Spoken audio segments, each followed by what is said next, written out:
Yeah. So for the people that don't know you, can you please introduce yourself? Sure.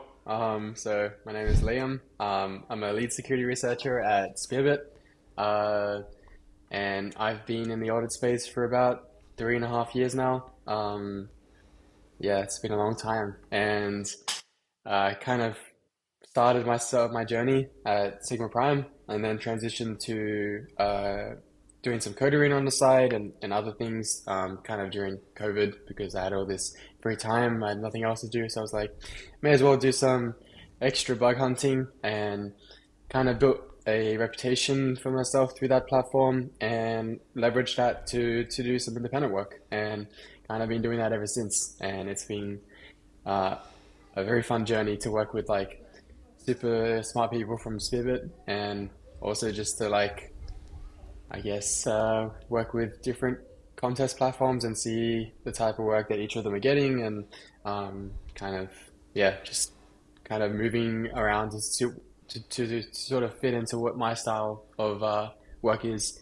And so far that's mostly been Spivet. I just find it very easy to work with them and get to work with very talented people. So it's like not really any downside for me to be doing that. Yeah, it's really cool that you got to experience all of the range of situations that you can possibly have. You started at Hmm. a firm, you did a bunch of code arena contests, and now you're more like an independent researcher, but you're also still working with a group. So there's a lot of things to that can fit in that.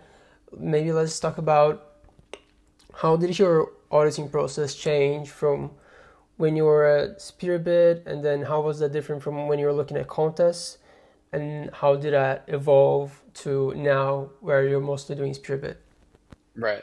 I think when I started doing contests, I think like a lot of people started with maybe more lower hanging fruit, and that was a lot more lucrative back in the day than it is now. They didn't have QA reports, they had lows, and I guess lows were somewhat easy to find and didn't have as many duplicates. Um, and just yeah, some gas optimization stuff, kind of just to get my kind of just to get into it, and then from there, I just kind of started finding more mediums and highs, and I think the feedback loop was just super short. So like I was doing multiple audits per week, and I was getting kind of immediate feedback on the type of work that I was doing. So it was just like kind of like super speeding my audit journey. And I would say like I was maybe a bit more thorough at the start with the issues I was finding in Code Arena, and then as time progressed, I just found it a lot more lucrative and easier. And I don't really like writing reports at all, like issues. I just find it so tedious, and it's something that I actively avoid doing. And so because of that, I just naturally just like focused on mediums and highs. And not only did it end up paying me more and saving me time, but it actually just made me better. But it also made me just like start overlooking kind of like low level, not low level, but less important vulnerabilities that maybe would combine into something bigger, but typically it was more just I just didn't I was just too lazy to do them. And I would say like going on to Spearbit from that, I had to kind of bring it back to a bit more of a holistic view of auditing. So like actually thinking a bit more about gas optimizations and informationals and low levels, low severity issues. But I think still my focus is always on mediums and highs, and I don't think that's going to change.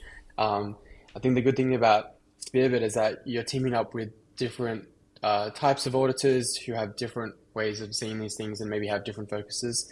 Um, and typically, there's always one or two people who do write up a lot of informational and gas optimization stuff, and so that means I don't really need to focus on it. Unless it's something that I really am concerned about, like more like, this needs to be thought about in the future, then I'll kind of write up issues like that. But yeah, my focus is definitely still more medium, highs, and criticals, just because that has the biggest impact.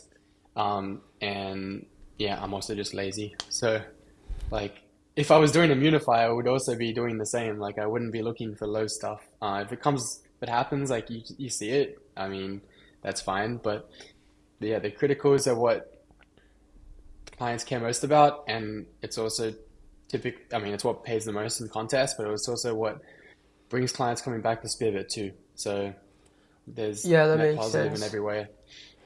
And have you done any bug bounties? I have. It's not like not a lot of time. I haven't spent a lot of time on Immunify. I just did some Anchor Protocol stuff. And I mean, they paid me as more of like a goodwill thing, but they kind of just didn't. They kind of just said like, "Oh, we can't do this right now," or like, "This is kind of like accepted behavior, even though it shouldn't be." Um, but I don't know. After that, I kind of just like what couldn't be bothered with Immunify for the time being. Maybe I'll come back to it another time.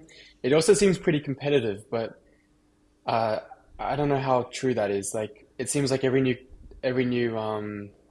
Immunify project that gets put on is quickly looked at, and lots of people go through. And I mean, that's probably a good thing. Like, it means the platform is doing what it's intended to do. So I don't wouldn't say that's a bad thing, but I think obviously the alpha is just with Immunify to look for like projects that have maybe a payout for criticals between 100,000 to a million, and to really find complex ones because you can dive deep, and I think there's so many bugs out there that people have not found yet. There's projects I've worked on through contests where I'm almost like I can almost guarantee there's still more bugs in that code, but it's just so complicated that they're very hard to find. Um, but even when I was auditing them, I was finding lots. So I don't know. I think that's how I like to see it, is if you've found like lots of bugs, then there's probably more. And the opposite is also kind of true. If you're not able to find too many bugs, I mean, this is kind of like a trust in your integrity as an auditor. But if you don't find many bugs, you can kind of expect there to be very few found. If there probably is still bugs, but just difficult to find. Yeah, yeah, that makes sense. And how do you approach like a new audit? Like when you start fresh, you see a new code base. What goes from what's going on for your head? Can you take us from like start to finish? Um, Honestly, my audit process is pretty chaotic. I don't have I don't have a process. I just kind of go through it. Like honestly, I think that helps me a bit keep my creative side because I don't have like it's not super overly methodical. I do kind of have a methodical approach.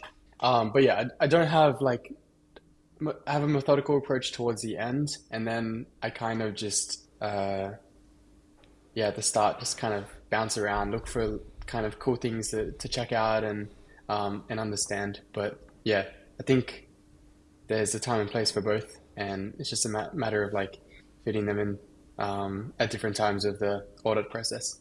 And how did your mindset change between when you were doing the contest and now doing street bit with a little more holistic view? What is your different approach when you're like doing the contest and doing the security reviews? How do you make that shift in your head, or how do you manage to Um, save yourself time? I would say with the contest, I maybe like my priority is just because it is a bit more restrictive on time to just kind of go through and find as much random stuff that I can. And I don't need to be like I don't need to understand every part of the code base, just whatever is interesting and like whatever I have time and I'm willing to allocate that time to looking at. But with Spivet, I definitely need to have like a pretty good view of the entire code base and how everything works, and kind of expected to be a lot more thorough and hopefully not miss anything. So the difference is like contests don't really, you're not really staking your reputation in any way, which is actually pretty liberating because you can work and just do the work and not have to worry about kind of missing something because that's just part of the model. Whereas the other, working with Spearbit, it's not necessarily true. Like you work with other auditors, but as a group, you're expected to find everything or at least the most severe things. Yeah, that makes sense. But how do you manage to find those highs and mediums in the contest when you have less perspective and less understanding of the protocol? What is your approach to being like, okay, this is an interest thing? Are you looking like the just purely from like a user perspective, like okay, the money comes in here, let's see where it gets out, or are you looking for funny things that the code is doing? What's going on through your head? I think just like quickly understanding business logic and like ways to mess with that. So the thing is like all DeFi protocols are somewhat like have very similar features to other DeFi protocols. And so as you kind of work through lots of projects, you sort of build a mind map of different vulnerabilities that not only you've seen before, but different quirks of those types of projects. And you can kind of like put those together, and that's kind of what you look for. And then so if you know what you're looking for, it's just about finding ways to find that. So like looking for attack paths to get to that point. And so yeah, I think what makes a good auditor is like having that experience mindset of knowing like you're looking at something and you're like, oh, that doesn't look right. I've seen similar things that were done differently. What's different about it? And then you can kind of work out what's the correct way to do it. And if they're doing it, obviously not the correct way, then you can sort of exploit that in some other way.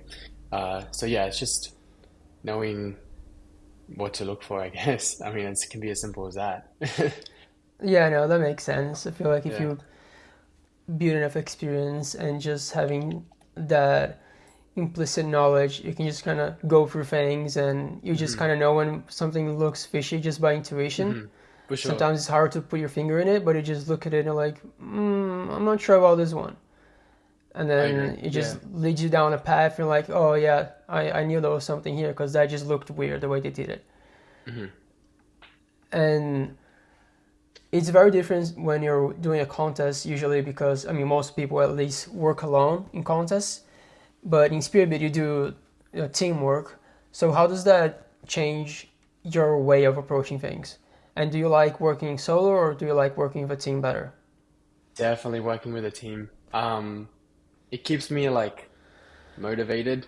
It keeps me like kind of I don't know, consistent with my work because I get to bounce ideas off other people. And I think that's something that's invaluable. But obviously, with contest model, you can work as a team. It's just not necessarily. I mean, it should be more lucrative because you should be able to get deeper and cover more of the code. But it depends. I think that really only applies if you can cover the code base. If you can only cover the code base with at least two people, so that you're not really. There's not much overlap, I guess, or there is, but not like extensively. So some differences would be, yeah, I don't know. It's because the flow of work with Spirit is you get to comment, and I think there's just great communication. Um, and through good communication, it helps with each other's understanding, but it also helps like, I mean, I would do this with contests already, with just talking to the client and just confirming issues or concerns and like kind of discussing and going deeper that way. I did that a lot actually when I was doing tons of Code Arena. I think maybe now it's more difficult to get proper like responses and discussions about that stuff because maybe they're bombarded by tons of other people. But I think being able to just quickly go through like I have this concern about this part of the code. Um, instead of going through the whole rabbit hole yourself, sometimes it's easier just to get clarification from the client, and you can kind of determine whether or not it's worth continuing investigating in that part of the code or not, which saves you time and also just kind of helps you with your understanding. So communication is just like the the best thing you could like if you can create a workflow that kind of goes like kind of focuses around communication, then I think that helps everyone quite a bit. Yeah, I agree. Because some of the times it can be like a silly little question that's gonna save you 2 hours of digging around and trying to really understand what the hell is going on. Just something that it's missing from the docs or the context, that they give you, they can answer in like 2 seconds, and it will take you Hmm. like, I don't know, so much time to actually come to that conclusion yourself. For sure. Yeah. And I know another topic you're interested in is the ZK landscape, and I've seen you tweeting about Cairo and stuff like that. Can you elaborate on your ZK journey so far? Um, it's more just been an interest at the time being. I wouldn't say I am at all equipped to like really give a good uh like overview of maybe where the space is heading, but I think it's just super fascinating. I think it's can be very overwhelming on like where uh to move towards because it seems like it seems like there's multiple ZK rollups and each of them have their own smart contract architecture, which as a dev or as a security researcher, it feels like you need to be working on all these different or like learning and understanding these different architectures. And I think almost it's just easier to understand the fundamentals the same way like understanding EVM through Huff or some other thing helps you to like get a decent understanding, and then any sort of um, EVM implementation. So you could look at different languages like Solidity and Viper and etc. Um, because it compiles down to the same thing or has the same fundamental concepts. It transfers over pretty quickly, and there's yeah, I think it just helps with that understanding, and I think the same applies to ZK. I think you know, learning the fundamentals and not necessarily the deep math behind it, but I think having intuition about how that works is pretty invaluable. And then just like maybe having an understanding of how that works in the context of smart contracts and like kind of executing between states is also super interesting.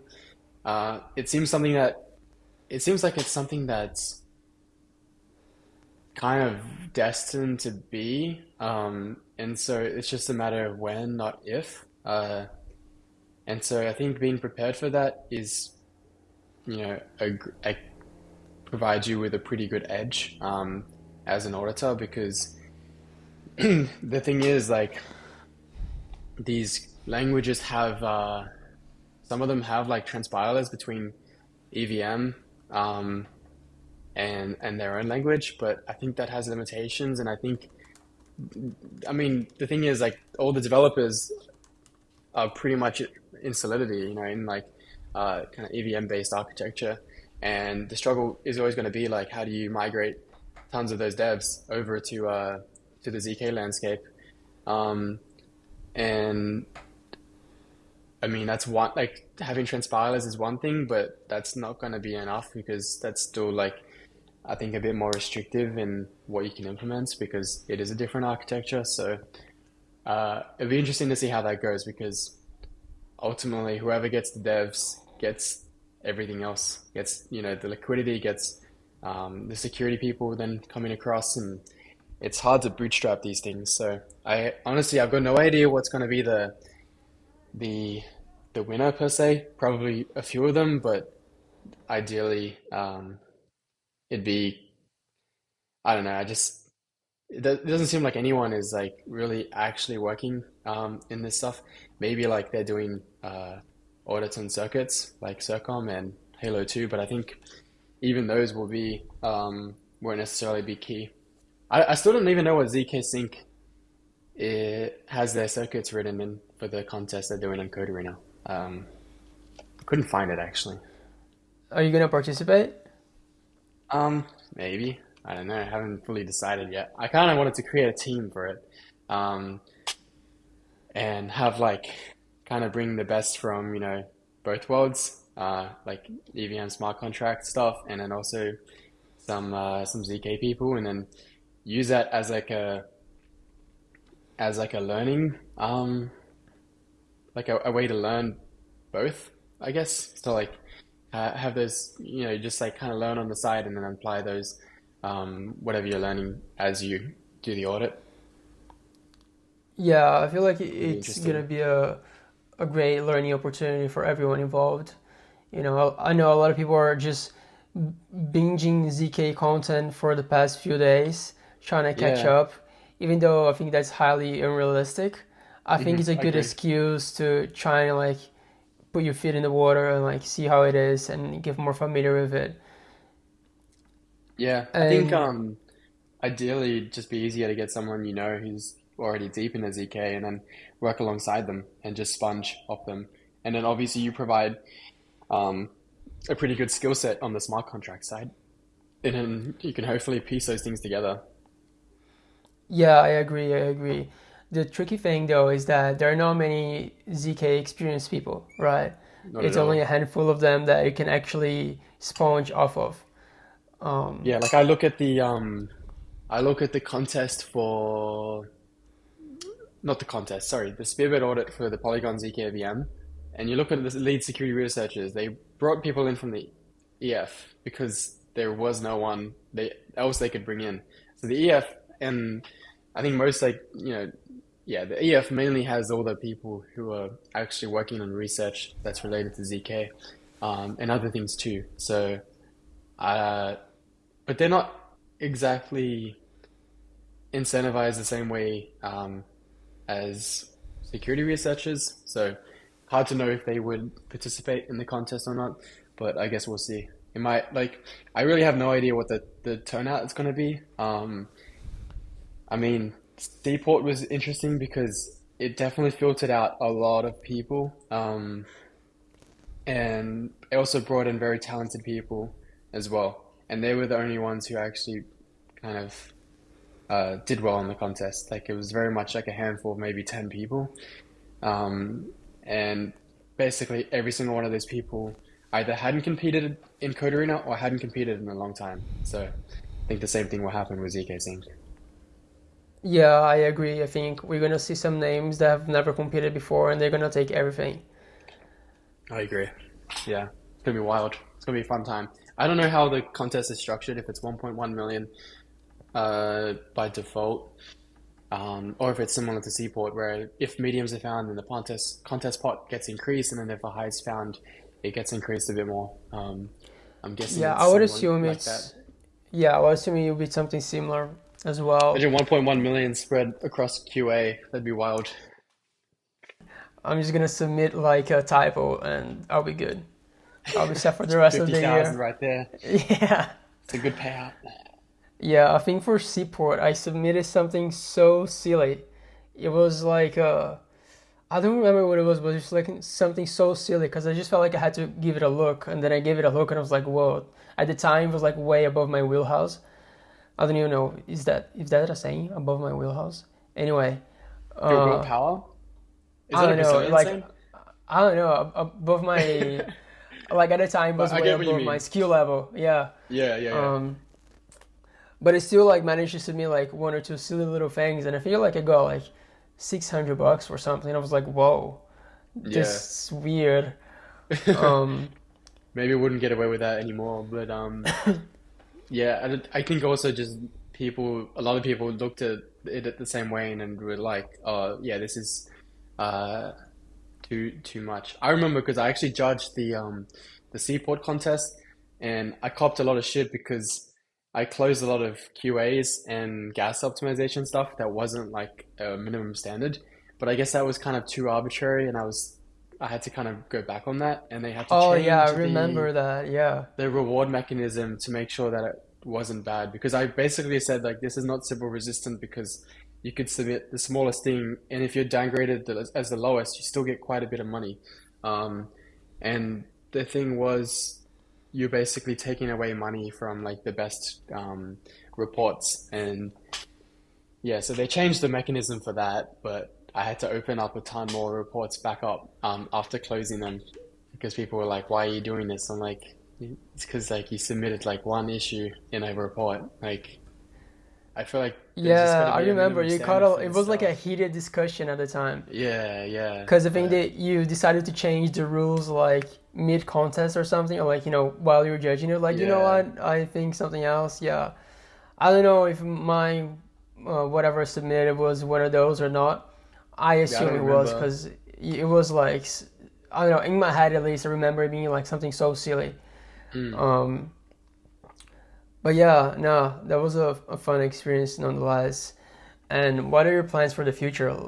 How do you see yourself just growing the industry? Any things you're looking forward to? Um, Honestly, I'm very like content with the work that I'm doing right now. I feel like I don't really need anything more except for like just to enjoy doing interesting things. And as long as I get to keep doing that, I'm pretty happy. I think yeah, it'd be really cool I'm to like learn more about ZK math and go deeper into that side of things. It'd be really cool to. The thing is, like all these other blockchain stacks, there isn't much work to do audit to kind of audit them yet. And because of that, it's more of a like um, a time thing. Like I kind of like to learn and work at the same time, and it seems like there's other stacks that are super interesting to me. Like Kara and then Cosm Wasm, and there really isn't much work on those sides of things because there isn't much liquidity in on those like stacks just yet. But that could definitely change in the future. And yeah, I guess like I'm definitely not opposed to learning about all these different architectures just because I guess it's just a different way of seeing how a blockchain can work and how you could do smart contract execution in the context of a blockchain. Um, so yeah, I guess I'm still very much EVM pilled. I mean, I don't think that's going to change, but I think just for the fun of like working on other stuff, I'm definitely drawn to doing that in the future. Um, but besides that, I'm not really looking to. I don't really want to start an audit firm because I think the model of like kind of smaller groups of individuals working together is sometimes more ideal. And the Spearbit model kind of provides that through their Container product. So yeah, I guess like there really is no reason to start an audit firm because the way you profit off it is basically the the reason I'm working through Spearbit is because they pay you the majority of what you're billing, right? And then if you start an audit firm, the only way you profit is by doing the opposite, is by profiting majority of what your employees are billing. And then it's kind of like something that I'm not necessarily aligned with. So why should I be the one to like continue that whole thing?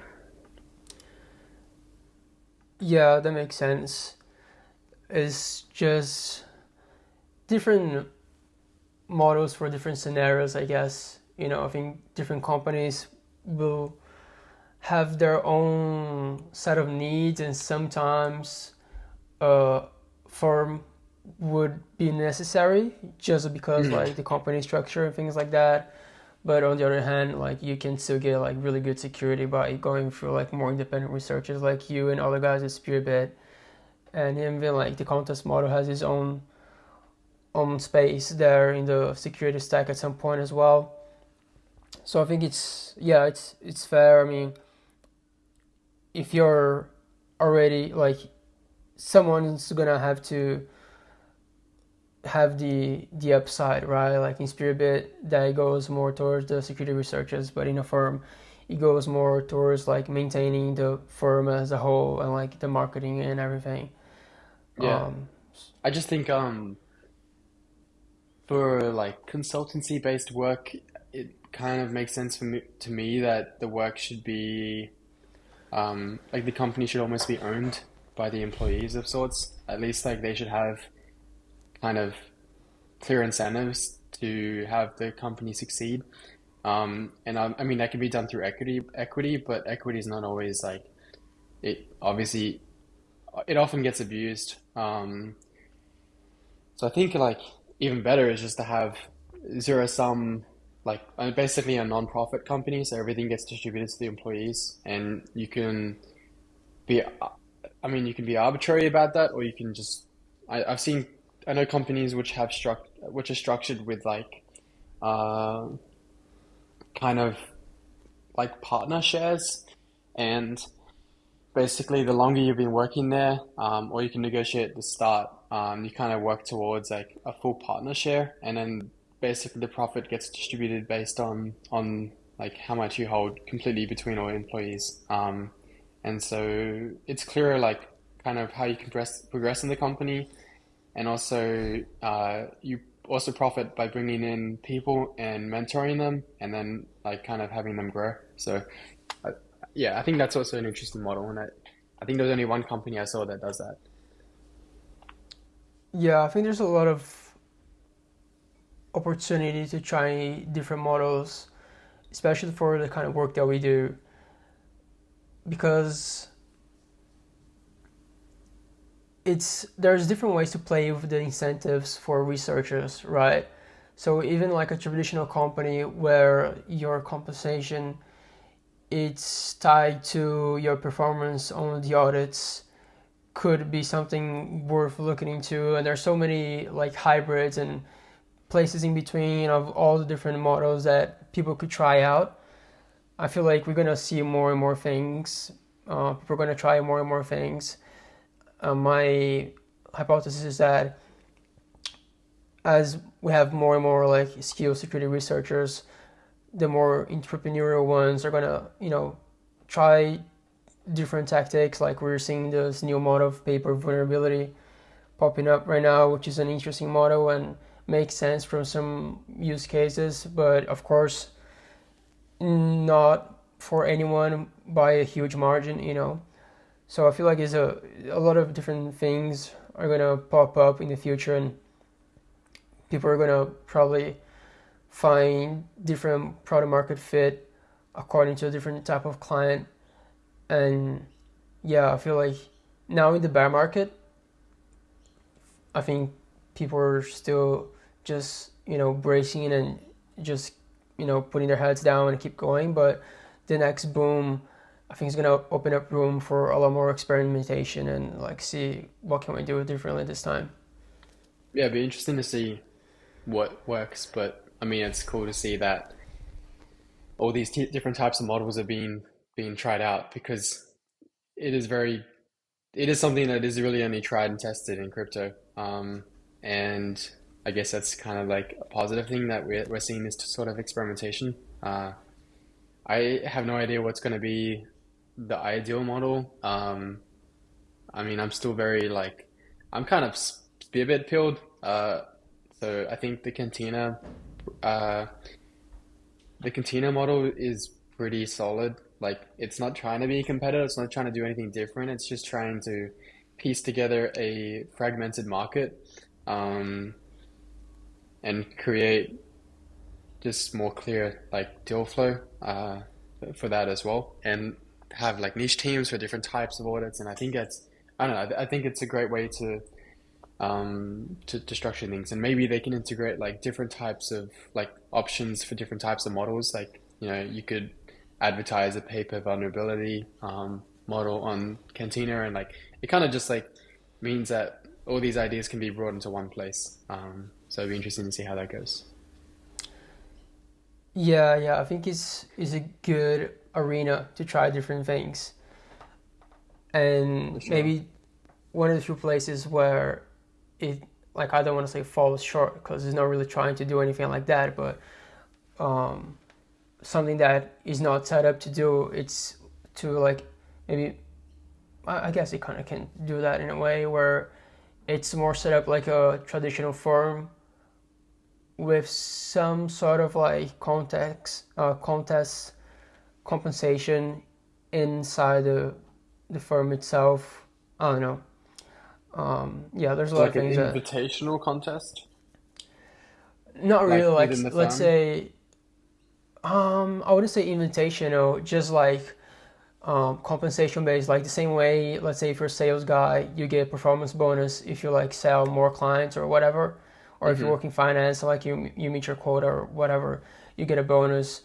Maybe something like that could be a way to structure like a firm where, let's say you have like a set of like five auditors or whatever, and their compensation it's attached to their findings, and of course Mm. that would hinder like direct collaboration. So Yeah, maybe for you would need sure. like a shuffling of teams. So like Yeah. you would do it by team, and um yeah, maybe something like that. You do it by team, and you're just trying to like a competitive collaboration sort of culture in a way, which is can be tricky to do, but I think there's something there to be done, because then you get the benefits of the competitive audit, and you still get like the collaboration plus the you don't have you like ideally you wouldn't have like that extra cut of incentives, like the financial incentives would go directly to the people doing the work as well. So I think there's a lot of things that could be done and could be tried. Yeah. Yeah, I'm just like I think competition is good, but it also like you said, hinders kind of collaboration and communication. And I think even without proper incentives to foster competition, I think there naturally is weirdly competition between like um auditors, even in a spearhead audit or any traditional firm, just because you kind of want to prove that, like prove to not just yourself but others that you're capable, right? Um, and so yeah, I don't know. I think in a traditional firm, I think it'd be very difficult to like find the right way to incentivize that without just I don't know. It's just it always like the whole bonus structure just becomes arbitrary at the end of the day. There is no like way to measure it in numbers. So yeah, Yeah, in my it's a head, the tough way I one. think it would work maybe would be like Yeah. more like a team compensation. So Hmm. maybe you can like put a team together. Let's say like you're the lead auditor for the company, and your compensation is tied up to like your team's performance. So you're incentivized to put the best team together, and then it's kind of like a competition between like you know Mm. team A and team B, But and then like there's but then it's like how you compare between different audits that have different like types of vulnerabilities, and maybe one is a lot easier to find bugs in than another.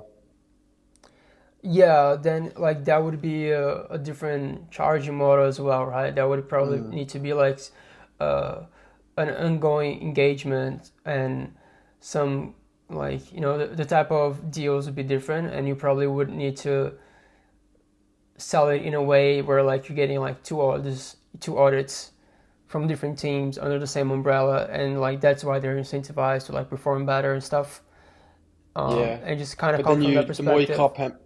but the more you com compartmentalize it, compartmentalize, can't speak. Um, the more it just becomes like a traditional code arena contest, doesn't it? Like you have to, it's like you create, let's say you got an audit within a traditional firm, you create two teams of five, and they kind of compete in tandem, and then you can kind of reward based on the output of those two teams. It's like, in my opinion, it's a lot more inefficient use of the company's time, but also the client's money. And then at a certain point, it just makes sense to do a contest model. And it'd be cheaper for the client for sure. Because you can basically like with the right incentives, a contest should hopefully incentivize teams or collaboration in the same way. So like bringing people in who maybe are on the same skill level, so you can equally um, contribute. And yeah, I don't know. I think I just I find it very difficult to see how traditional firms will compete um, in this type of landscape without kind of changing the way they incentivize their auditors or the way they pay them and like the transparency behind that. So yeah. Yeah, I don't think it would like it's a model necessarily fit for the current traditional firms, but it would Mm, like look like a little bit more like that. So it would more resemble like a sales competitive structure. Like I don't know if you know how they set up the sales competitive structure, but usually the way they have set up is that there is this like competition between sales reps, right? And for example, let's say a sales rep is responsible for territory in like this state, and the sales rep is for the other state. Depending on their performance, some of their territory gets given to the other, right? So you lose part mhm. of your territory. So that's just like a analogy of something that could be trying to be a model, right? Because it worked for sales, so why wouldn't it work for auditing? Like if you look at it like the core principle of the whole thing, and the compensation would it be like still like as a firm you used to have like your base pay, but then you have like the potential to earn a little bit more of that, as opposed in contests where it's like totally subjective. I think that's a good enough Yeah. idea of different ways people could try and make up these structures, because I think there's definitely room for innovation in just the different things we could try out. I think I think Spiv is considering trying out like a sort of hybrid contest model where you have like a small team that you're sort of incentivizing to take part, and then they work together, and then you can also invite like maybe um, additional juniors and security researchers to sort of prove their worth, I guess. And I guess it kind of combines the this hybrid like team approach, and then also kind of an open contest model, um, and it keeps things. The thing is, it's a good thing that Code Arena is so open with letting anyone kind of compete, but I think there should be a minimum standard for the quality of wardens because otherwise you get lots of spam and it actually just creates like bottlenecks in the whole process from going from, the end of the contest to judging and to payouts. I think, like not necessarily like they have to go through the Securium course, but maybe there's like a test or something like that people have to do just to show that there's somewhat I've already made a somewhat like a decent commitment to even just like understanding some basic stuff because a lot of issues like I'd be interested to see what the ratio is between valid and invalid issues, but I imagine it's very uh I imagine the percentage of invalids is super high. Um and finding ways to reduce that is a very good way um at scaling a model like this because at the start it was very easy to work with, but as time has progressed, just the competition has gone up, and but the quality has also of each issue has also gone down on average. So I think fixing that would be um, a big breakthrough in this type of model. Yeah, for sure. And that was what I was gonna bring up, that for Code Arena, it's not very often that you see teams, because I think just the nature of the platform makes it harder to set up a team. You know, Yeah, you have to be in the industry for a little while and like have had the luck to get in touch with like the certain people, and even then, it takes time to build enough trust with someone that you're like, okay, let's do a team, and then all this sort of stuff. for sure. Yeah. And completely unrelated question. I I'm not sure if you're part of that group, the CO911 or CO911. Yes. How is that set up? Like, well, can you tell us what it is in the first place? Yeah. So it's the Security Alliance. The CO 911 is kind of a uh, not a product, but like, something that's been created internally to help deal with triaging a lot of live vulnerabilities. And I would say at the time being, it's kind of a collective good. So members of the Security Alliance are giving up their own time to help triage these issues, and basically there's like a ticketed support desk that people can go through to help get support from these people. And it's kind of at the current time they're just giving up their own free time to do this, and I think that will change in the future for sure, but unsure of like kind of what direction that would be. But Security Alliance in general is just a collective group of individuals who are super aligned with you know uh, bettering the standards of the industry, and ideally just helping bring in the right people to build the right tooling and the right structures to hopefully decrease the number of hacks and um, yeah, just keep people safer these days. So there's a lot of things that have been worked on by different groups within the Security Alliance, but um, I think so far there's maybe 50 to 60 members, and then that will also increase over time. But yeah, lots of stuff being worked on behind the scenes. I'm not sure how much I can say, but uh, yeah, I think it's by like in every way it's a net positive and super cool to see how passionate everyone is to contribute in some way. And how could interested people try to contribute? Um,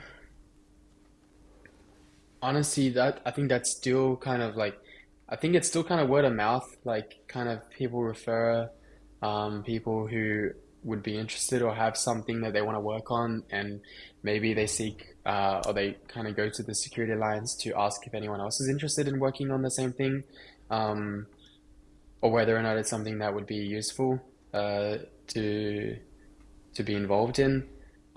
So I think right now it's kind of like a bit close-ended because there's stuff behind the scenes that's been worked on, like the like a website and other things. So I think that sort of stuff will be a lot more clearer in the next few months.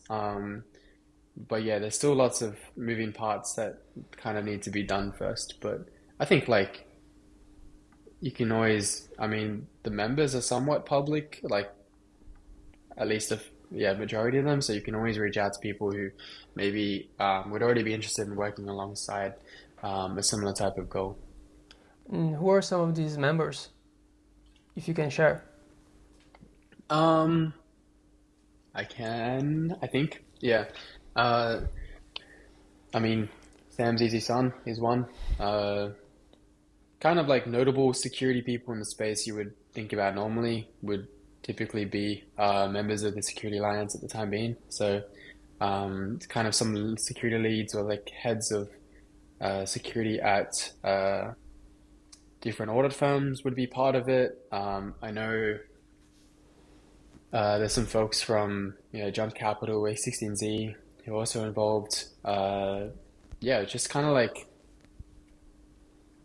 parts of different parts of the industry kind of bringing together different perspectives on all things. I don't want to name names too much because I actually don't know how public it is, but I'm fairly sure like a lot of the members are fairly well known or have tweeted about SEAL 911 in some way. So you can kind of assume anyone who's tweeted about SEAL 911 uh, is most definitely a member. Yeah, yeah, sounds good.